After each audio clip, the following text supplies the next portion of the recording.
चलिए आज देखते हैं हम थोड़ा सा मास स्पेक्ट्रोमेट्री। ठीक है। आगे देखते हैं मास स्पेक्ट्रोमेट्री। लेजर ले लेते हैं। मास स्पेक्ट्रोमेट्री, ये स्पेक्ट्रोस्कोपी नहीं है, मास स्पेक्ट्रोमेट्री है। ठीक है, तो यहाँ स्लाइड बनाते समय हमसे थोड़ी गड़बड़ी हो गई है। जहां जहां आपको मास स्पेक्ट्रोस्कोपी लिखा गया है, ये मास स्पेक्ट्रोमेट्री रहेगा। ठीक है, थोड़ा सही कर लीजिएगा कि जहां जहां मास स्पेक्ट्रोस्कोपी लिखा गया है, स्कोपी की जगह जगह पर ये मास स्पेक्ट्रोमेट्री है। ठीक है। अच्छा, मास स्पेक्ट्रोस्कोपी क्यों नहीं हुआ, इसका नाम मास स्पेक्ट्रोमेट्री क्यों पड़ गया? क्योंकि क्या हुआ था कि इसमें कोई हम लाइट नहीं यूज करते हैं, इस वजह से ये कोई स्पेक्ट्रोस्कोपी नहीं है। ठीक है, इसमें हम इलेक्ट्रॉन का बम्बार्डमेंट करते हैं। कैसे है सारी चीज देखते हैं। ये इस टॉपिक से बहुत ज्यादा इंपॉर्टेंट कुछ नहीं है, यहाँ 3-4 स्लाइड अभी आप जो चलेगा उससे बहुत ज्यादा क्वेश्चन, मतलब क्वेश्चन ना के बराबर होते हैं। एक क्वेश्चन जो बनता है वो भी हम बता देंगे। बाकी इसके एग्जाम्पल थोड़े ठीक है वो देख लेना। ठीक है, कुछ एक दो एग्जाम्पल जो मतलब फेमस है वही आते हैं। तो एक बार फटाफट हम स्लाइड पढ़ लेते हैं, थोड़ा बहुत समझा देते हैं कैसे क्या है, फिर आगे एक बार आप लोग देख लीजिएगा। पहला पॉइंट क्या गया, मास स्पेक्ट्रोस्कोपी। देखिए, स्पेक्ट्रोस्कोपी के स्थान पर स्पेक्ट्रोमेट्री यूज कीजिएगा। Mass spectrometry is one of the primary spectroscopic method for the molecular analysis available to organic chemist. ठीक है, जो ऑर्गेनिक केमिस्ट होते हैं वो जब मॉलिक्यूल का एनालिसिस करते हैं तो उस मॉलिक्यूल का एनालिसिस करने के लिए मास स्पेक्ट्रोमेट्री का यूज करते हैं। ये प्राइमरी स्पेक्ट्रोस्कोपी होता है। ठीक है, प्राइमरी स्पेक्ट्रोस्कोपिक मेथड होता है।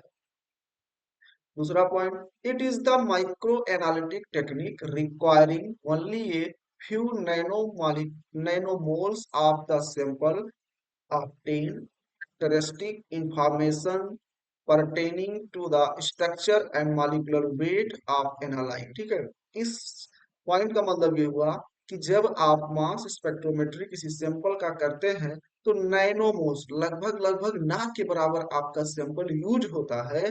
मतलब आपका सैंपल क्या है कि ज्यादा यूज नहीं होता है इस प्रोसेस में, तो आपका सैंपल नैनोमोल्स मतलब बहुत कम मात्रा में यूज होता है। इससे आपका सैंपल जो है बचा रह जाता है, केवल थोड़ा सा यूज होता है। ठीक है, मिनिमम मतलब कह सकते हैं ना के बराबर यूज होता है। और मॉलिक्यूलर वेट से आप उसका स्ट्रक्चर निकाल देते हैं। ठीक है, it is not concerned with non-destructive interaction between molecules and electromagnetic radiation। कहा गया है ये इस टाइप का नहीं है जैसे आप स्पेक्ट्रोस्कोपी में यूज करते थे कोई मटेरियल, उस पर जब आप कोई इलेक्ट्रोमैग्नेटिक रेडिएशन डालते थे तो जो आपका सैंपल होता था वो डिस्ट्रैक्ट हो जाता था। लेकिन यहाँ पर क्या है, नॉन डिस्ट्रक्टिव इंटरेक्शन होता है। यहाँ आपका जो सैंपल है वो वैसे का वैसे रह जाएगा, उसमें कोई डिस्ट्रैक्शन नहीं है। ठीक है, तो पहला क्या है कि मतलब इसको लायक किया है, तो पहली समस्या क्या है कि इसमें सबसे मतलब कम से कम जो है आपके सैंपल यूज होते हैं। और दूसरी क्या मेन बात है, कि जो सैंपल यूज करने के बाद वो खराब नहीं होते, उनका फिर आप कोई दूसरा मेथड में यूज कर सकते हैं। फिर कहा गया, it involves the production and separation of ionized molecules and their ionic decomposition product and finally the measurement of the relative abundance of different ions produced. It is thus a destructive technique in that the sample is consumed during analysis। वही line फिर इसमें कहा गया है कि आयनिक, कि जब आप मास स्पेक्ट्रोमेट्री का यूज करते हैं तो ये सेपरेशन जो आप सैंपल लेते हैं वो सेपरेट हो जाता है, मतलब टूट जाता है, यानी आयोनाइज हो जाता है जो मॉलिक्यूल आप लेते हैं। जब आयोनाइज मॉलिक्यूल होगा, आयोनाइज होने के बाद वो आयनिक में डिकम्पोज हो जाएगा। जब आयनिक में डिकम्पोज होगा तो उसका रिलेटिव एबिंडेंस निकाल लेते हैं डिफरेंट आयन का। मतलब जब जैसे आप कोई मॉलिक्यूल लिए, वो मॉलिक्यूल जब आयोनाइज हुआ, आयोनाइज होने के बाद वो आयनिक आयन में डिकम्पोज हो गया। अब जब आयन में डिकम्पोज हो जाएगा तो उसके जो एटॉमिक वेट होगा वो अलग अलग, मॉलिक्यूलर वेट जो है अलग अलग आ जाएगा, जिससे उसका रिलेटिव एबिंडेंस डिफरेंट आयन का डिफरेंट होता है, हम आराम से उसका निकाल सकते हैं। फिर कहा गया, in most cases the nascent molecular ion of the analyte produce fragments ion bye cleavage of the bond and the resulting fragmentation pattern constitute the mass spectrum।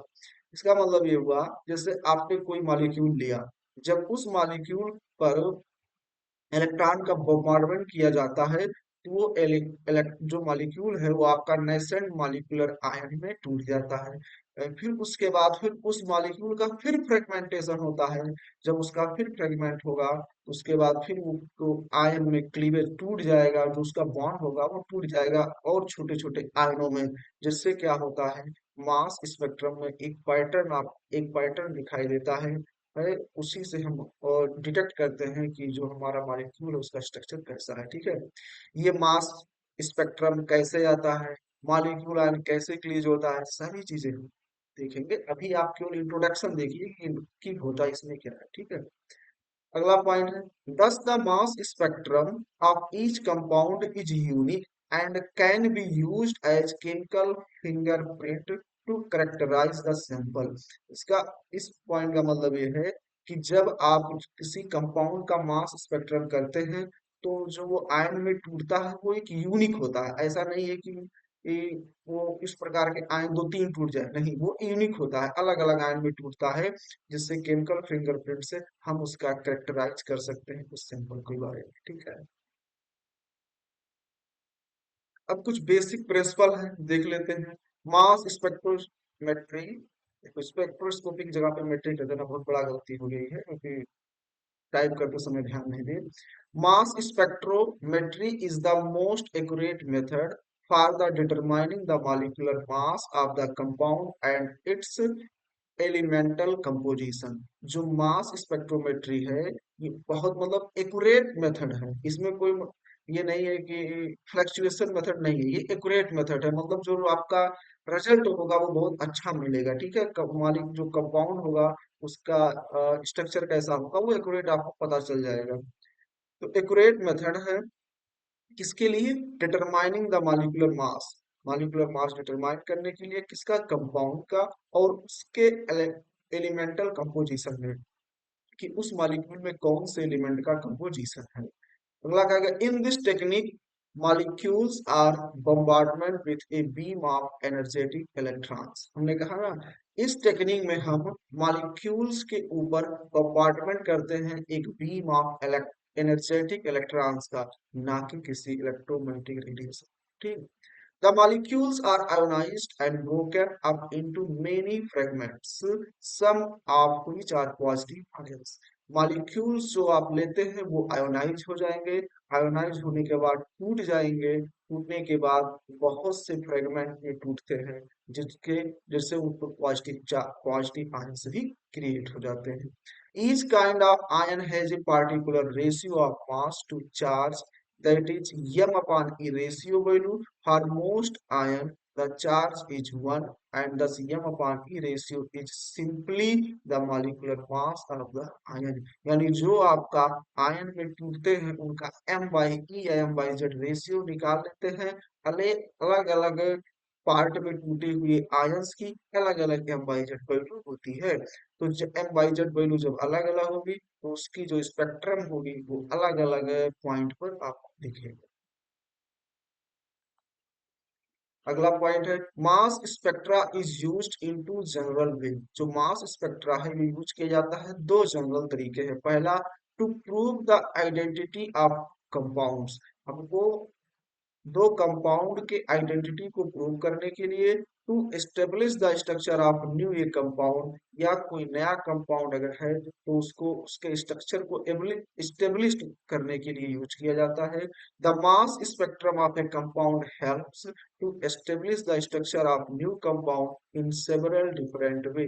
कुछ अलग अलग तरीके हैं। It can give the exact molecular mass, यानी mass spectrometry से हम molecule का exact molecular मास निकाल सकते हैं। It can give a molecular formula, यह एक मॉलिक्यूलर फार्मूला देता है, और या it can reveal the presence of certain structural unit in a molecule। Mass spectrometry deals with the examination of the characteristic fragments मतलब ions arising from the breakdown of organic molecule। यानी जब आप organic molecule का mass spectrometry करते हैं तब आपको एक कैरेक्टरिस्टिक फ्रेगमेंट्स मिलता है, यानी एक फिक्स पॉइंट पर आपके जो एम बाई जेड रेशियो मिलता है वो आपको दिखाई देता है, जो क्या होता है मॉलिक्यूल्स के टूटने पर मिलता है हमको। A mass spectrum is the plot of relative abundance of ions against their mass charge ratio। ये एक पॉइंट इंपॉर्टेंट है, यहाँ से क्वेश्चन आ सकता है कि मास स्पेक्ट्रम में जो आपका स्पेक्ट्रा बनता है उसमें एक ग्राफ बनता है, जैसे ऐसे ग्राफ बनेगा तो जो प्लॉट दिखाई देगा किनके बीच में होता है रिलेटिव एबंडेंस, किसके आयंस के, और उनका मास अपॉन चार्ज जो रेशियो होता है नियम बाई जेड, वो आपको मिल उनके दोनों के बीच में आपको दिखाई देगा। The basic aspect of organic mass spectrometry it consists of bombarding the vapor of an organic compound with a beam of energetic electron accelerated from a filament to an energy 70 electron volt to form positively charged ion molecular ions। इसका मतलब ये हुआ जो जो organic mass spectrometry में क्या होता है, जो हम इलेक्ट्रॉन का बम्बार्डमेंट करते हैं किसी ऑर्गेनिक कंपाउंड में, तो जो इलेक्ट्रॉन की बम्बार्डमेंट की जाती है उस जो वो इलेक्ट्रॉन का जो एनर्जेटिक इलेक्ट्रॉन का एक्सीलरेटेड मतलब जो इलेक्ट्रॉन की एनर्जी होती है वो 70 यानी 70 इलेक्ट्रॉन वोल्ट होती है। तो एक क्वेश्चन यहाँ से ऑब्जेक्टिव का बन सकता है कि मास स्पेक्ट्रोमेट्री में हम एनर्जेटिक इलेक्ट्रॉन का जब बम्बार्डमेंट करते हैं तो कितने इलेक्ट्रॉन वोल्ट का एनर्जी हम देते हैं, तो 70 इलेक्ट्रॉन वोल्ट का एनर्जी हम देते हैं। ठीक है, ये स्ट्रक्चर है, थोड़ा सा देख बताते हैं, आप समझने का प्रयास कीजिएगा, कुछ है नहीं, थोड़ा सा केवल ध्यान दीजिएगा, आपको समझ में आ जाएगा कैसे मास स्पेक्ट्रोमेट्री काम करता है। ठीक है, जैसे मान लीजिए आपको किसी सैंपल का मास स्पेक्ट्रोमेट्री करना है, तो पहले क्या कीजिए, सैंपल को यहाँ इंटर करा दीजिए, सैंपल इंटर्स हियर। यहाँ पर जब आप सैंपल को इंटर कराते हैं, अगर मान लीजिए आपके पास जो सैंपल है वो सॉलिड स्टेट में है, आपका जो जिसका आपको मास स्पेक्ट्रोमेट्री करना है वो कैसा है, सॉलिड है, तो जब सॉलिड को यहाँ से आप इंटर कराते हैं तो यहाँ एक फिलामेंट लगा हुआ है, फिलामेंट का नाम है हीटर वेपराइजेशन सैंपल। इसका मतलब हुआ कि यहाँ जो फिलामेंट है, ये फिलामेंट क्या करेगा, इस सॉलिड जो आपका सैंपल था इसको आयोनाइज करेगा, यानी आयन के रूप में क्रिएट कर देगा। जब ये आयंस आयंस के रूप में बन जाएंगे, अच्छा आयंस बनते कैसे हैं, क्योंकि जब सैंपल यहाँ से इंटर किया सॉलिड था, अब यहाँ पे हीट फिलामेंट हीट इतना ज्यादा दे दिया जाता है कि सॉलिड कैसा एक गैस के रूप में यानी आयोनाइज होना शुरू कर जाता है, आयन के रूप में बन जाता है। जब आपका सैंपल आयन के फॉर्म में हो जाता है तो यहाँ से इलेक्ट्रॉन बीम सोर्स से हम इलेक्ट्रॉन का बम्बार्डमेंट करते हैं। जब वह हम उस आयनिक सैंपल पर इलेक्ट्रॉन का बम्बार्डमेंट किया जाता है, तब वो आयंस में छोटे छोटे आयंस में टूट जाते हैं। अब उन आयंस के टुकड़ों को आयंस एसिलरेट के द्वारा गुजारा जाता है। जब यहाँ से ये आयन से गुजरते हैं तो यहाँ दो बड़े बड़े मैग्नेट लगा दिए जाते हैं। इस मैग्नेट की वजह से मैग्नेटिक फील्ड डिफेक्ट करती है, जो लाइट आयंस है और हैवी आयंस है। लाइट आयंस और हैवी आयंस का मतलब ये हुआ कि जैसे आपने कोई सॉलिड सैंपल को यहाँ से इंटर कराया तो यहाँ फिलामेंट की वजह से आपका जो सॉलिड था वो गैसीय अवस्था में आया, यानी आयोनाइज हुआ। आयोनाइज होने के बाद में इलेक्ट्रॉन का जब बम्बार्डमेंट हुआ तो वो आयनिक फॉर्म में टूट गया। आयनिक फॉर्म में टूटने के बाद आयन एसिलरेट करते हुए यहाँ से गुजरता है, और इस मैग्नेट की वजह से जैसे आपका सैंपल टूटा होगा तो कोई छोटे में टूटा होगा, कोई बड़े में टूटा होगा, कोई थोड़ा मीडियम में टूटा होगा। तो जैसे जो छोटे में टूटा होगा, जो हल्के आयंस हैं वो मैग्नेट के द्वारा एसिलरेट करके यहाँ एसिलरेट कर दिए जाते हैं, और जो बड़े आयंस है वो इधर चले जाते हैं, और यहाँ एक डिटेक्टर लगा के हम डिटेक्ट कर लेते हैं कि कौन छोटे मॉलिक्यूल छोटे आयंस हैं और बड़े आयंस में टूटा हुआ है, और इन पर डिटेक्टर पर एक स्पेक्ट्रा हमको दिखाई दे देगा। ठीक है, यही था इसमें। फ्रेगमेंटेशन प्रोसेस जो भी बताए, फ्रेगमेंटेशन प्रोसेस होता कैसे है। बम्बार्डमेंट करते हैं मॉलिक्यूल्स का बाय एन इलेक्ट्रॉन बीम के द्वारा, अब विथ एनर्जी बिटवीन, जिसकी एनर्जी 10 से लेकर के 15 इलेक्ट्रॉन वोल्ट होती है, usually result in the ionization of molecule by removal of one electron, यानी वो मॉलिक्यूलर आयन फॉर्मेशन कर लेता है। यानी जब आप किसी सैंपल का मास स्पेक्ट्रोमेट्री करते हैं, तो उस सैंपल पर जब आप इलेक्ट्रॉन बीम का बम्बार्डमेंट करा देते हैं, उससे क्या हो जाता है, आपका मॉलिक्यूल आयोनाइज फॉर्म में हो जाता है। तो हम कह देते हैं हमारा जो मॉलिक्यूल है वो मॉलिक्यूलर आयन फॉर्मेशन हो गया है। जब मॉलिक्यूलर आयन फॉर्मेशन हो जाता है, देखिए कितना इलेक्ट्रॉन वोल्ट, 10 से 15 इलेक्ट्रॉन वोल्ट हमने जो फिलामेंट के द्वारा हीट किया था, जब वो आयोनाइज हो जाता है, then when the energy of electron beam is increased between 50 से 70 electron volt, these molecular ions acquire a high excitation resulting in their breakdown into various fragments. This process is called fragmentation process. Fragmentation process में यही, फिर इसमें क्या गया, फिर क्या होता है, जब आप उसके बाद आप इलेक्ट्रॉन जो बीम है उसकी एनर्जी बढ़ा देते हैं, कितना, 50 से 70 इलेक्ट्रॉन वोल्ट बढ़ाने पर मॉलिक्यूल जो आयंस थे वो अब ब्रेक होना शुरू कर देते हैं, और जब ब्रेक हो जाते हैं अलग अलग फ्रेगमेंट में, इसी प्रोसेस को फ्रेगमेंटेशन प्रोसेस कहा जाता है। इसका मतलब ये हुआ कि पहले आपने सैंपल को इंटर कराया, जब आपने सैंपल को इंटर कराया उसके बाद 10 से 15 इलेक्ट्रॉन वोल्ट उसको एनर्जी दिया गया, जिससे आपका सैंपल जो है मॉलिक्यूलर आयन में कन्वर्ट हो गया।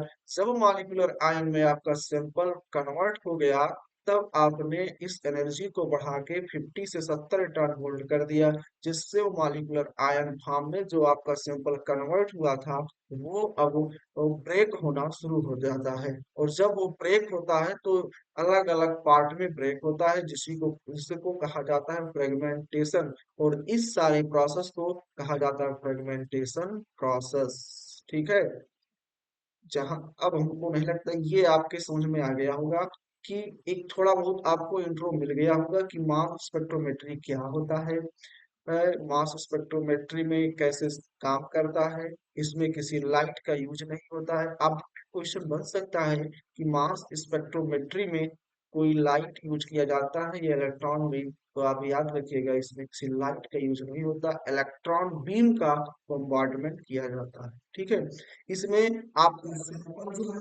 नैनो मोल्स में यूज होता है, मतलब बहुत कम मात्रा में यूज होता है, फिर उसके बाद वो सैंपल आपका डिस्ट्रॉय नहीं होता है।